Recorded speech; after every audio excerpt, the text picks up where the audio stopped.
¿Sabías que el lugar donde Jesús multiplicó los panes y los peces aún existe?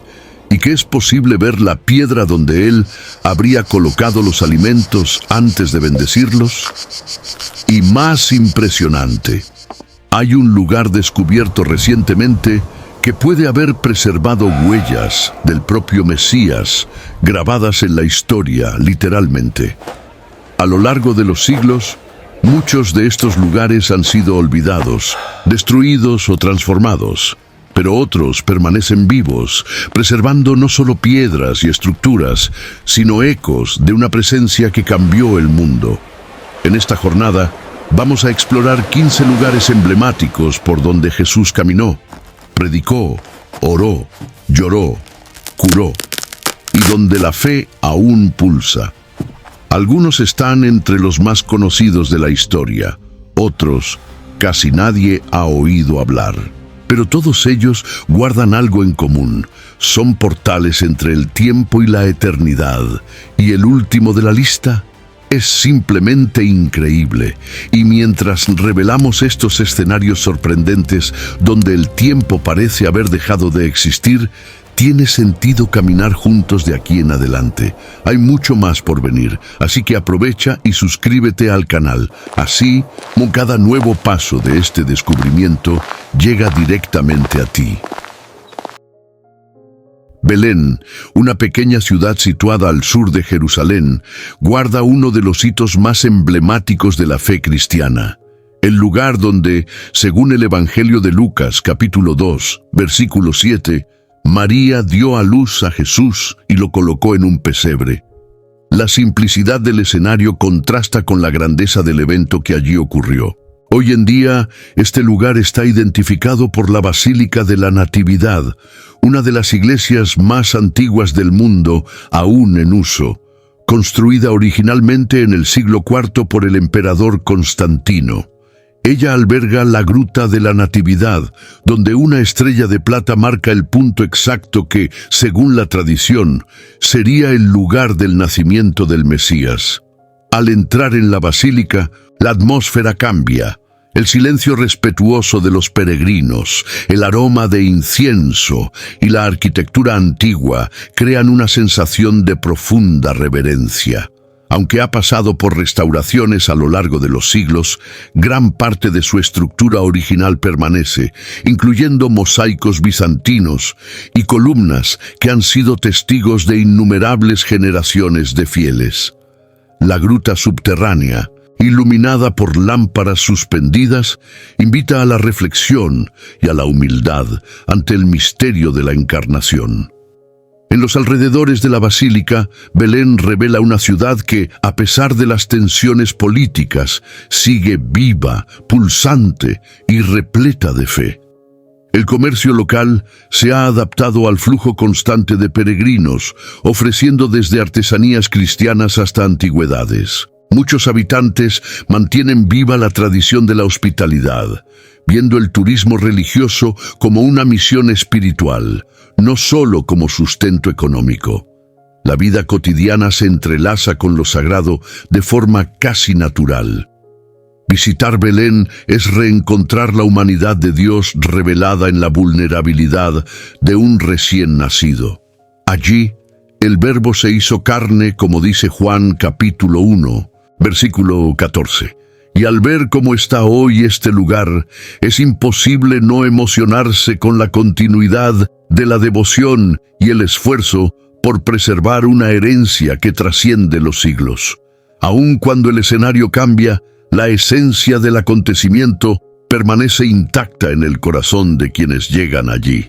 La ciudad sigue siendo un punto de convergencia entre el pasado y el presente, entre la fe que comenzó humildemente en un establo y la fe que aún mueve a millones de personas en todo el mundo. La pregunta inevitable para quienes pasan por allí no es solo ¿qué ocurrió?, sino ¿qué significa eso aún para mí hoy? Nazaret, situada en las colinas de Galilea, es el escenario silencioso donde Jesús pasó la mayor parte de su infancia y juventud. Según el Evangelio de Mateo, capítulo 2, versículo 23, fue allí donde la familia de José y María se estableció tras regresar de Egipto. A diferencia de los grandes eventos ocurridos en Jerusalén o Belén, la vida en Nazaret estuvo marcada por la simplicidad y el anonimato. Era un pequeño pueblo, menospreciado por muchos, como revela la exclamación de Natanael en Juan capítulo 1, versículo 46. ¿Puede venir algo bueno de Nazaret? Hoy, Nazaret ha crecido y se ha convertido en una ciudad árabe israelí con más de 80,000 habitantes. Sin embargo, aún preserva lugares significativos que apuntan a la presencia de Jesús. Uno de los principales es la Basílica de la Anunciación, construida sobre las ruinas de la antigua Casa de María. Esta imponente iglesia guarda en su subsuelo vestigios arqueológicos que remiten al tiempo de Jesús, incluyendo viviendas y utensilios domésticos. Es impresionante imaginar al niño Jesús corriendo por esas callejuelas estrechas y jugando entre las piedras que hoy están protegidas como reliquias. A pesar de la modernización visible, el contraste entre lo sagrado y lo cotidiano persiste. Las familias locales viven en medio de los sitios arqueológicos y la fe está presente tanto en los espacios religiosos como en la hospitalidad de los habitantes. La presencia cristiana, aunque minoría en la región, resistió con vitalidad, celebrando liturgias que resuenan desde hace más de 2000 años. Nazaret se transforma en un puente entre lo divino y lo humano, donde el Hijo de Dios vivió la vida común de un joven Galileo. Lo que hace que esta etapa de la vida de Jesús sea tan valiosa es precisamente su normalidad. Él creció obediente, aprendió un oficio, vivió bajo la autoridad parental y fue preparado silenciosamente para su misión. Nazaret nos invita a percibir la presencia de Dios en las cosas simples, en el cotidiano que también puede ser sagrado. La santidad no brota solo de grandes hechos, sino de la fidelidad en las pequeñas tareas diarias. Ver cómo está Nazaret hoy es vislumbrar que la fe puede florecer en los lugares menos probables y que la grandeza de Dios puede revelarse en la vida sencilla de un hogar. Para quienes visitan la ciudad, la experiencia no es solo turística, sino profundamente formativa. En un modesto villaje llamado Caná, cerca de Nazaret, ocurrió un episodio que marcó el inicio público del ministerio de Jesús. La transformación del agua en vino, como está registrado en Juan capítulo 2, del versículo 1 al 11. Fue en una boda, en un momento de necesidad práctica, que el poder divino se manifestó discretamente, pero con profundo significado. Este milagro reveló no solo la compasión de Jesús por los novios, sino también su atención a los detalles de la vida humana y la alegría de las celebraciones. Hoy, Caná es identificada como la aldea de Kafr Canna, ubicada en el norte de Israel. El lugar tradicional del milagro está marcado por la iglesia de las bodas de Caná, una construcción católica que atrae a parejas de todo el mundo, muchas de las cuales renuevan sus votos matrimoniales en el mismo lugar donde, se cree, Jesús honró la unión de una pareja con su primer signo de poder. Las calles son estrechas, rodeadas de tiendas que venden vino local, un recuerdo tangible de lo que ocurrió allí. Al recorrer los pasillos de la iglesia, el visitante es envuelto por una atmósfera de solemnidad y expectativa. La tradición cristiana y la arqueología se encuentran en el subsuelo de la iglesia, donde se encuentran jarrones de piedra antiguos, similares a los mencionados en la narrativa bíblica. La conexión entre el texto sagrado y la realidad física se vuelve palpable. Allí el milagro gana nueva dimensión. No es solo una historia del pasado, sino una señal de la presencia de Dios en el presente. Caná nos enseña que Jesús no es ajeno a las alegrías humanas. Él valora las relaciones, honra compromisos y transforma escasez en abundancia. Este milagro también prefigura la nueva alianza, donde el vino simboliza la sangre del Cordero y nos recuerda que todo inicio, como un matrimonio, puede ser sellado por la gracia divina. Esta dimensión simbólica permanece viva para los peregrinos que allí llegan en busca de bendición y renovación. La aldea de Caná, aunque pequeña, es un gran testimonio de la generosidad de Dios. El paisaje actual, con su simplicidad y devoción silenciosa, permite a los visitantes reflexionar sobre el poder transformador de Cristo en todas las áreas de la vida. No todo necesita ser espectacular a los ojos del mundo para ser eterno ante Dios. El mar de Galilea, a pesar de su nombre, es un gran lago de agua dulce que desempeñó un papel central en la vida y el ministerio de Jesús. Fue allí, entre redes y barcos, que Él llamó a sus primeros discípulos, pescadores simples que vendrían a transformar el mundo. Una de las escenas más impactantes que ocurrió en este escenario es la pesca milagrosa, descrita en Lucas capítulo 5, del versículo 1 al 11. Después de una noche entera sin pescar nada, Pedro y sus compañeros, siguiendo la orden de Jesús, lanzan nuevamente las redes y recogen una cantidad tan grande de peces que casi no pueden cargar. Hoy, quien visita el mar de Galilea se encuentra con un paisaje tranquilo y casi intocado, salpicado de pequeñas aldeas que han sobrevivido al tiempo.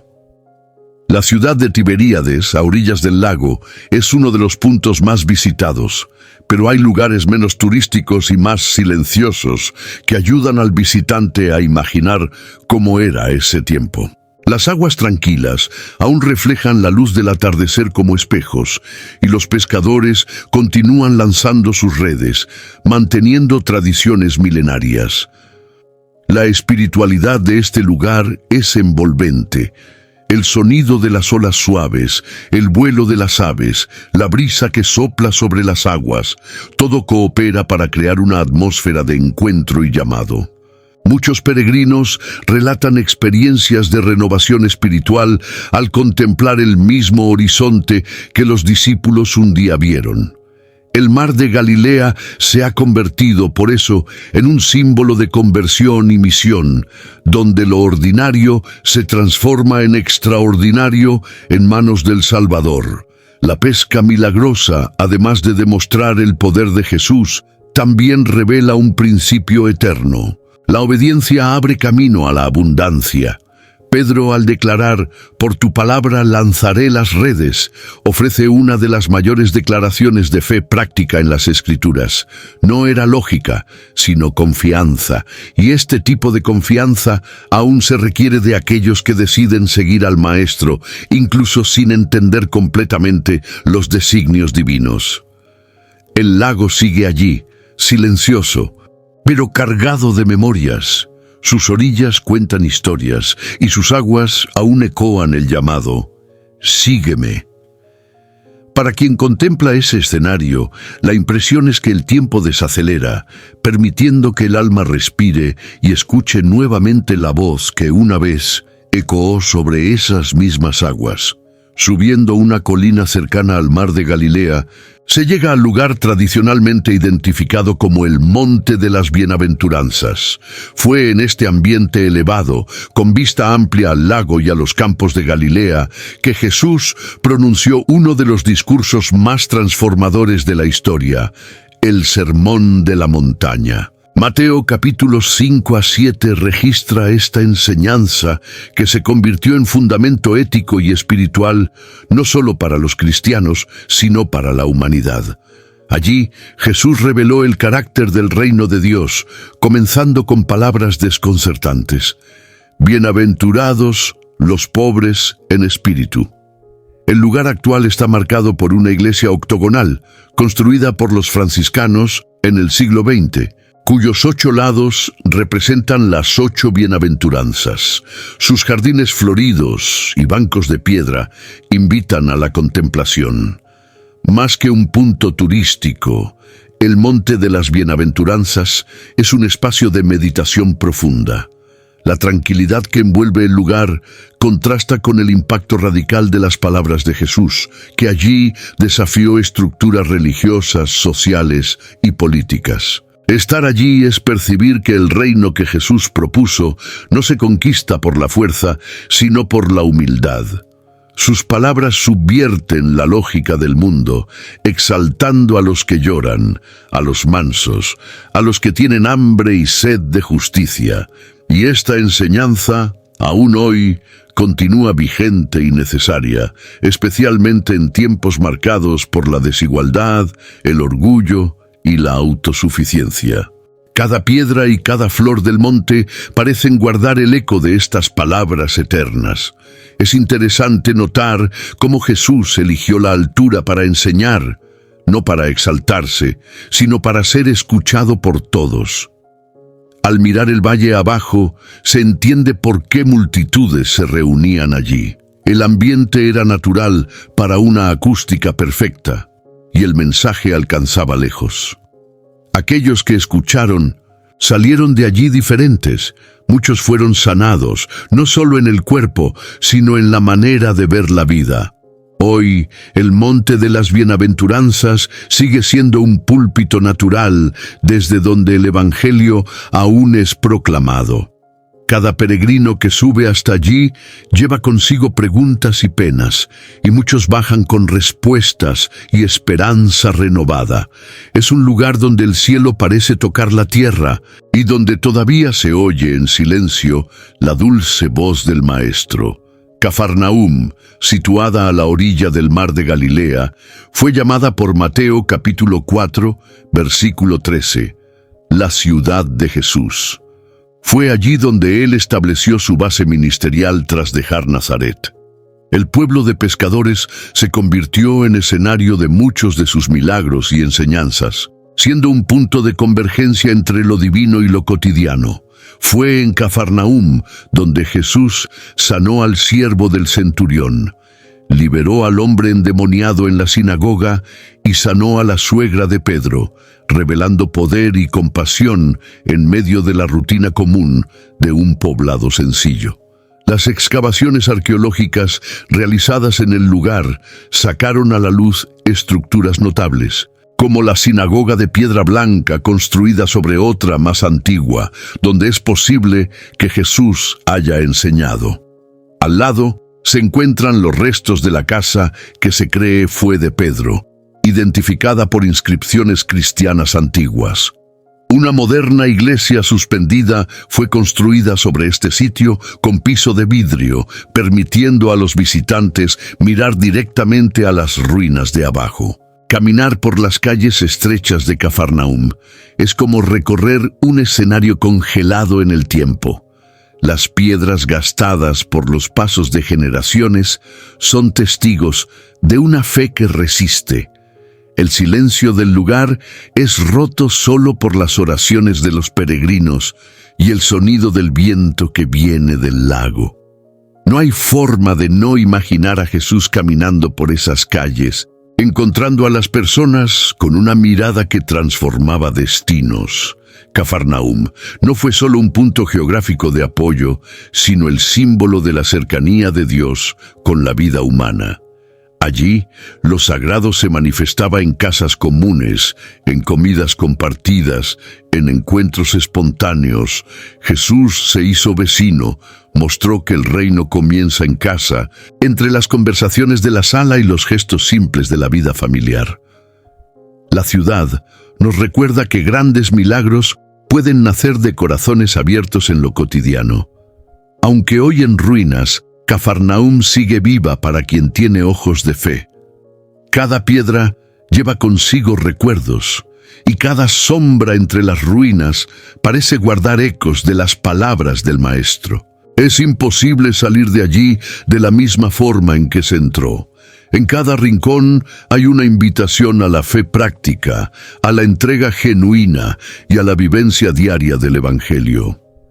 Pocos lugares cargan tal fuerza simbólica como el río Jordán. Sus aguas testificaron momentos marcantes de la historia bíblica, pero ninguno tan decisivo como el bautismo de Jesús. De acuerdo con el Evangelio de Mateo capítulo 3, versículo 13, fue allí donde él se presentó a Juan Bautista, no por necesidad de arrepentimiento, sino para cumplir toda la justicia.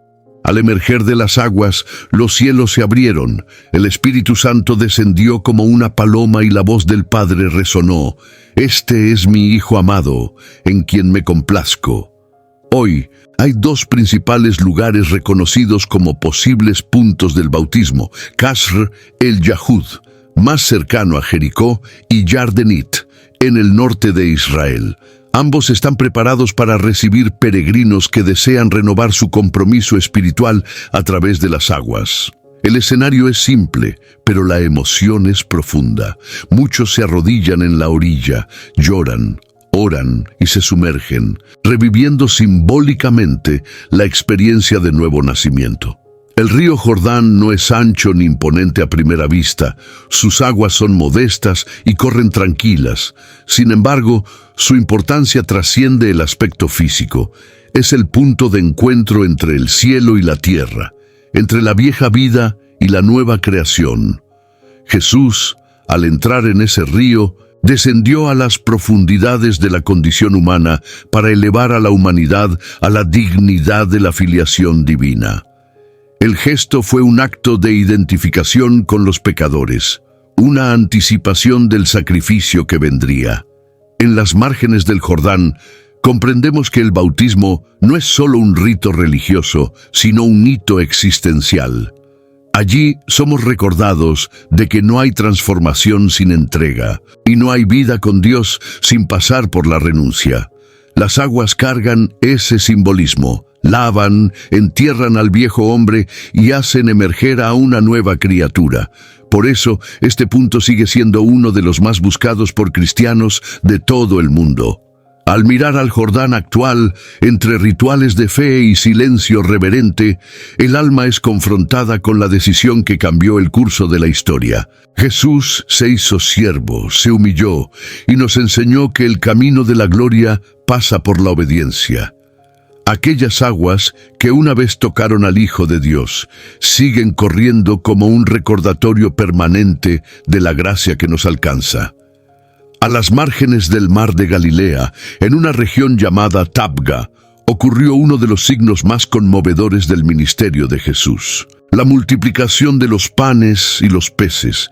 Este milagro, registrado en Juan capítulo 6, versículo 11, revela no solo el poder del Mesías sobre la materia, sino sobre todo su compasión por una multitud hambrienta, tanto en el cuerpo como en el alma. 5 panes de cebada y 2 peces en las manos de un niño fueron suficientes para alimentar a miles, y aún sobraron 12 cestos llenos. Actualmente, este lugar está marcado por la Iglesia de la Multiplicación, un templo católico decorado con bellísimos mosaicos bizantinos, entre ellos el famoso diseño de 2 peces flanqueando un cesto con panes.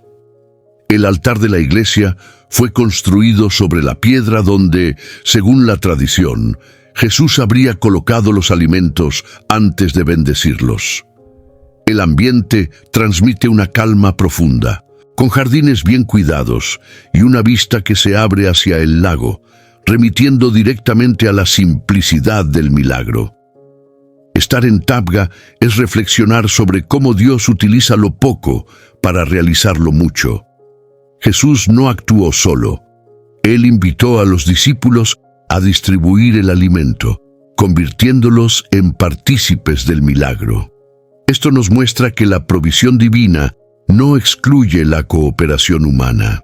El niño que entregó su refrigerio quizás nunca imaginó el impacto de su gesto, y sin embargo, su pequeña ofrenda entró en la historia como un símbolo de generosidad y fe.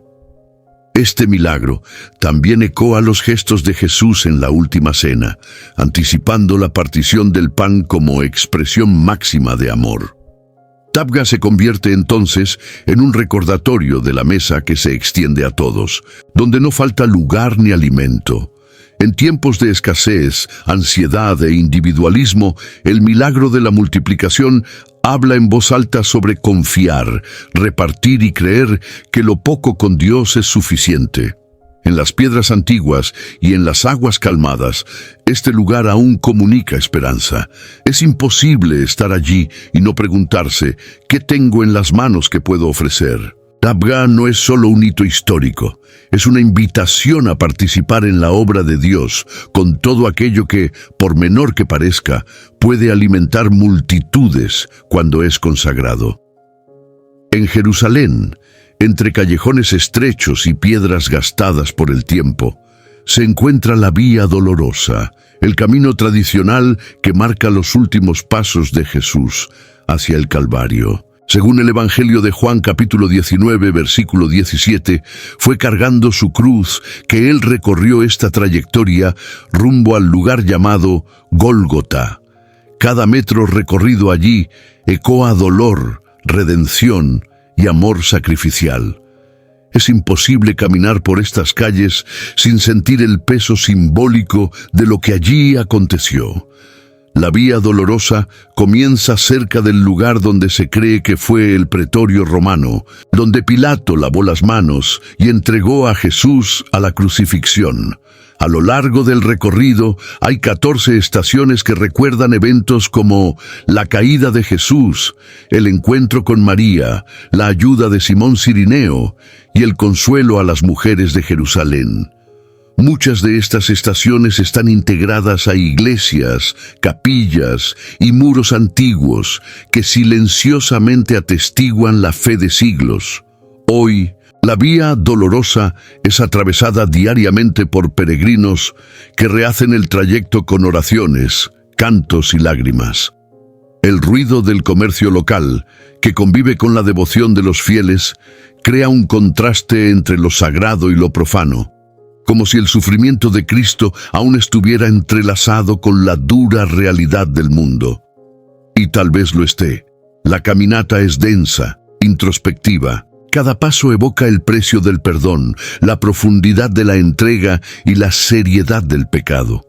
El recorrido termina en la iglesia del Santo Sepulcro, donde se localiza el Calvario y el tumba vacía. La Vía Dolorosa no es solo una ruta física, sino un itinerario espiritual.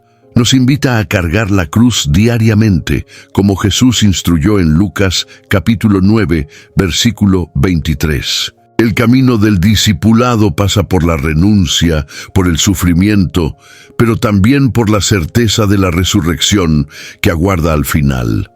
La Jerusalén moderna preserva este trayecto no solo como memoria histórica, sino como pulsación viva de la fe.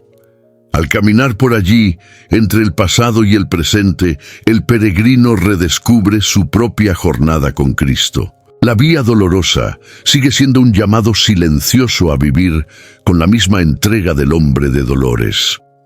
En la ladera oriental de Jerusalén se erige el Monte de los Olivos, un lugar marcado por silencio, sombra y súplica.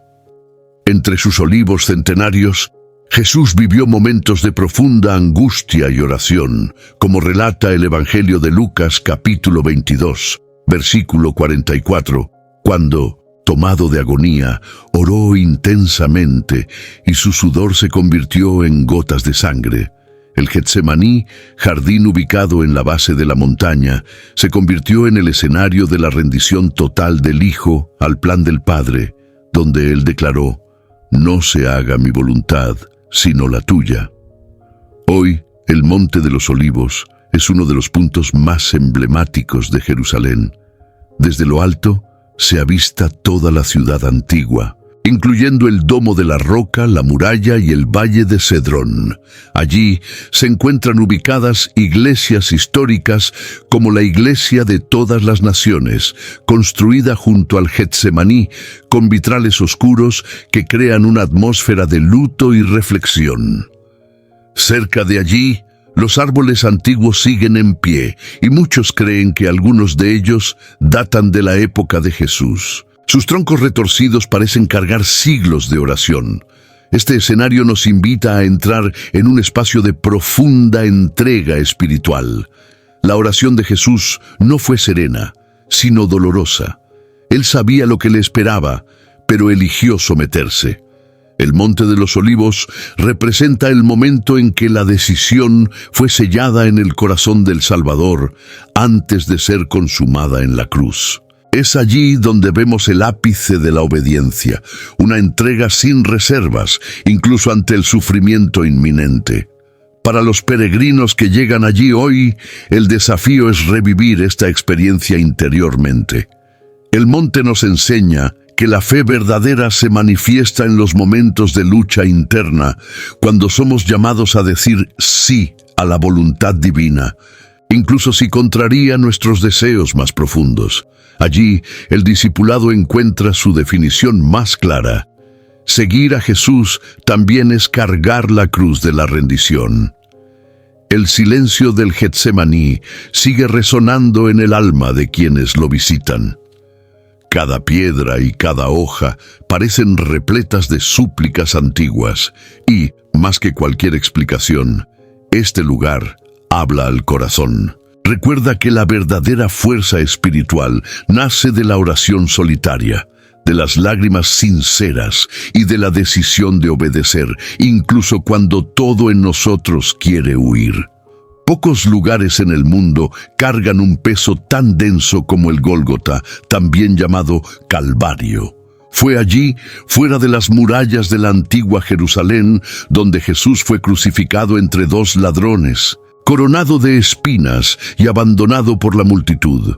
El Evangelio de Mateo, capítulo 27, versículo 33, describe que este era un lugar llamado Calavera, y allí el Hijo de Dios fue suspendido entre el cielo y la tierra.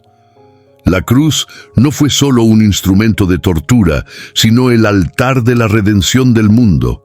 Hoy, el lugar tradicionalmente reconocido como el Gólgota está contenido dentro de la iglesia del Santo Sepulcro, un edificio que guarda, bajo la misma cúpula, el lugar de la crucifixión y el sepulcro vacío. Al subir las escaleras internas de la iglesia, se llega a una pequeña capilla ornamentada, donde peregrinos se arrodillan para tocar el punto donde se cree que la cruz fue clavada. El ambiente está cargado de reverencia. El brillo de los íconos y la penumbra del lugar crean una atmósfera intensa, donde lágrimas fácilmente corren de ojos atentos. Contemplar el Calvario es enfrentarse con la realidad del amor que se entrega hasta el fin. Allí, Jesús pronunció palabras que aún resuenan con poder. Padre, perdónales, está consumado. La cruz es el símbolo central de la fe cristiana porque en ella convergen justicia y misericordia, dolor y victoria, muerte y resurrección. El Gólgota no es el fin de la historia, sino el punto de inflexión. Es el lugar donde la mayor injusticia resultó en la mayor gracia. No hay forma de permanecer indiferente ante este lugar. La cruz expone el pecado, pero también revela el camino de la reconciliación. Cada peregrino que se arrodilla allí lleva su propia historia, sus dolores, sus arrepentimientos, y allí encuentra no condenación, sino perdón. El Gólgota es un altar donde toda alma puede ser restaurada. La sangre derramada aún habla más alto que cualquier acusación. Aunque el escenario físico ha cambiado con el tiempo, la esencia de lo que ocurrió en ese monte permanece viva en cada celebración de la cena, en cada cruz levantada, en cada corazón que se rinde. El Calvario es eterno en su mensaje. Dios amó al mundo de tal manera que dio a su Hijo unigénito para que todo aquel que en Él cree no perezca, sino que tenga vida eterna. La esperanza de la fe cristiana no termina en la cruz, sino que florece en el sepulcro vacío. Después de ser sepultado en un jardín cercano al Gólgota, Jesús resucitó al tercer día. Como se relata en Marcos capítulo 16, versículo 6, no está aquí, ha resucitado. El lugar tradicional de su sepultura y resurrección está hoy dentro de la misma iglesia del Santo Sepulcro, dividida en diferentes capillas y administrada por varias tradiciones cristianas, cada una manteniendo viva la memoria del acontecimiento más importante de la historia. Al entrar en el Santo Sepulcro, el peregrino es envuelto por un silencio denso, casi sagrado. En el centro del edificio está el edículo, la pequeña construcción que alberga el sepulcro vacío. Miles de fieles se alinean pacientemente para entrar por pocos segundos en ese espacio reducido, donde solo caben 2 o 3 a la vez. Muchos tocan la piedra con las manos, otros se arrodillan. No hay palabras suficientes para describir lo que se siente allí. Es una mezcla de reverencia, alegría y una certeza difícil de explicar. La resurrección no es solo un hecho histórico, sino una realidad espiritual que continúa transformando vidas. Ese sepulcro vacío significa que la muerte no tiene la última palabra. Jesús venció al mayor enemigo de la humanidad y con ello abrió un nuevo camino para todos los que en él creen. No se trata de un símbolo abstracto, sino de una presencia viva que continúa hablando con poder al corazón de quienes se acercan con fe. El Santo Sepulcro es, por tanto, más que un destino turístico, es el centro de la fe cristiana. Cada rincón de la iglesia, con sus velas encendidas, incienso y cánticos, atestigua una fe que no murió con el tiempo. Por el contrario, se renovó en cada generación. La resurrección es el soplo de vida que anima la misión de la iglesia, el combustible de la esperanza y la prueba de que el amor de Dios triunfa sobre todo mal. Ver este lugar hoy es ser invitado a creer de nuevo, con frescura. La piedra fue removida no solo hace 2000 años, sino que sigue siendo removida cada vez que alguien elige vivir por fe. Ese sepulcro vacío aún habla, y su mensaje es claro: la vida venció, y quien cree jamás estará solo. 33. La ascensión en el Monte de los Olivos y la promesa del retorno. Pocos metros por encima de Getsemaní, en lo alto del Monte de los Olivos, un último encuentro marcó la despedida visible de Jesús de sus discípulos. Fue allí, conforme a Hechos de los Apóstoles, capítulo 1, versículo 9, que después de hablar palabras finales de aliento y misión, Él fue elevado a las alturas ante los ojos de todos, hasta desaparecer en una nube. La escena fue tan impactante que 2 ángeles necesitaron intervenir, diciendo que Él volvería de la misma manera que lo vieron ascender. Hoy, en el lugar tradicional donde se cree que ocurrió la ascensión, se encuentra una pequeña capilla llamada Capilla de la Ascensión, que contiene una piedra con la marca que, según la tradición, habría sido dejada por la planta del pie de Jesús. Es una estructura simple, circular, rodeada de silencio y reverencia. Los peregrinos que llegan allí se encuentran no con un espectáculo, sino con un espacio de expectativa, pues es también el punto profetizado de su regreso glorioso. El Monte de los Olivos, en este contexto, se convierte en símbolo doble, de la partida y de la promesa. Mientras que la cruz representa el sacrificio pasado y la tumba vacía confirma la victoria presente, la ascensión apunta hacia el futuro de la esperanza cristiana. Jesús no se fue como quien se ausenta, sino como quien se anticipa. Él ascendió para preparar lugar, como afirmó en Juan capítulo 14, versículo 2, y prometió volver para buscar a los suyos. Estar en este lugar hoy es experimentar una tensión sagrada entre nostalgia y esperanza. La mirada del peregrino se vuelve hacia el cielo, pero los pies permanecen en la tierra, comprometidos con la misión que Él confió, ser testigos hasta los confines del mundo. La ascensión no marca el fin de la obra de Cristo, sino su continuidad a través de quienes creen y viven como embajadores del reino. En la cima de ese monte, entre el cielo y la tierra, la fe se renueva. Cada piedra, cada viento que sopla, cada nube que pasa parece recordar que el Rey volverá. Y lo que era despedida se transforma en anuncio. La historia aún no ha terminado. La última palabra aún será dicha por aquel que un día ascendió, pero prometió volver. En medio del avance de la tecnología y el crecimiento del turismo religioso, surgió una iniciativa que invita a fieles y curiosos a literalmente caminar por los pasos de Jesús, el camino de Jesús.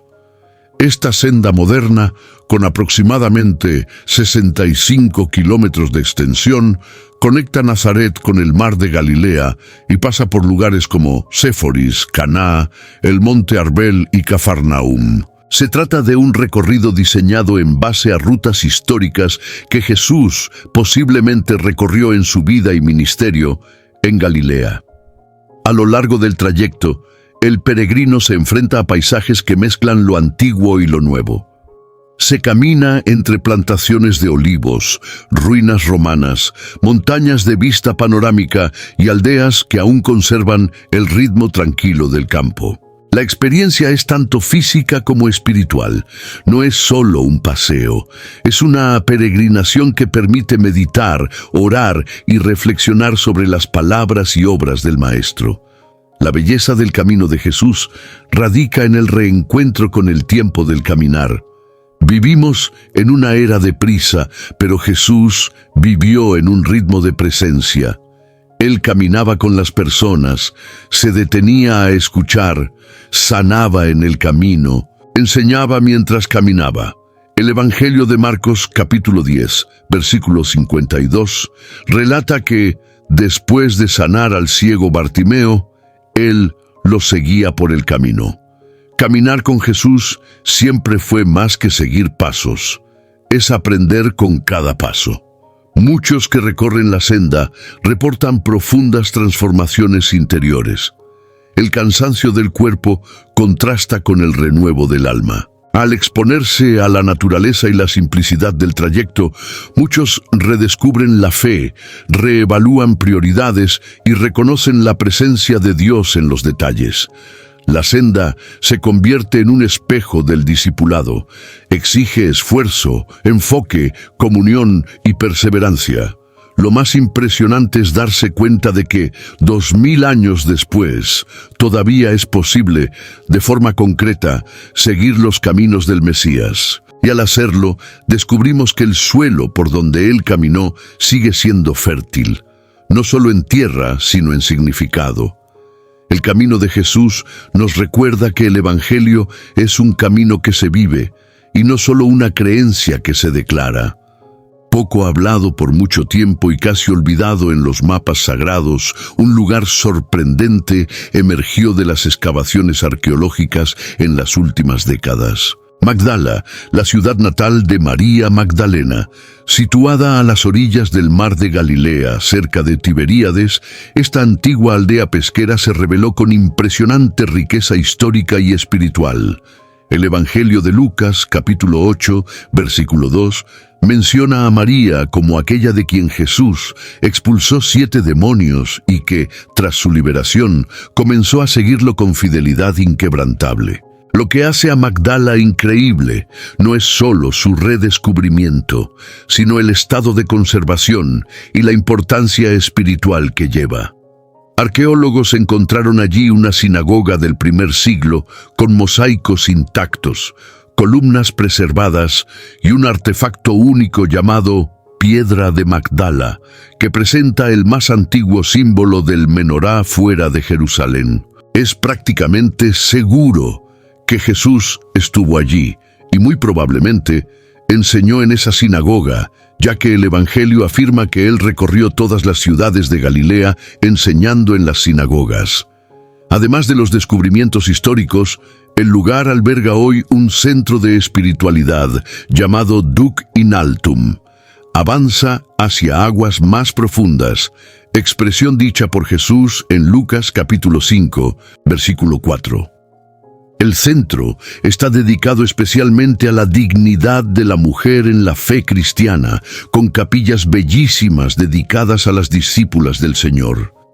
El altar principal se encuentra sobre los restos de un antiguo puerto, simbolizando la misión que nace del encuentro con Cristo. Estar en Magdala hoy es como ser sorprendido por un regalo escondido del tiempo. El lugar no estaba en las rutas tradicionales hasta hace poco, y muchos peregrinos se emocionan profundamente al descubrir que bajo la tierra olvidada reposaban testimonios vivos de la presencia del Mesías y de sus seguidores más fieles. La conexión entre el Evangelio y la arqueología se vuelve palpable allí como en pocos lugares. Magdala cierra este viaje de forma poderosa. Nos recuerda que hay tesoros aún ocultos, historias aún siendo desveladas, y que el seguimiento de Jesús es una aventura continua. Lo que fue perdido está siendo hallado. Lo que parecía apagado vuelve a la luz. Y al caminar por estas ruinas silenciosas, el alma reconoce: los pasos de Cristo continúan dejando marcas donde menos se espera, hasta hoy. ¿Cuántos de estos lugares ya conocías? ¿Y cuál más tocó tu alma hoy? Comparte en los comentarios tus memorias, tu fe, tus impresiones, y no guardes esto solo para ti. Envía este video a alguien especial. Hay caminos que necesitan ser revisitados, aunque sea solo con el corazón. Y si aún no estás inscrito, este es el momento justo para ser parte. Porque historias como estas no pueden pasar desapercibidas.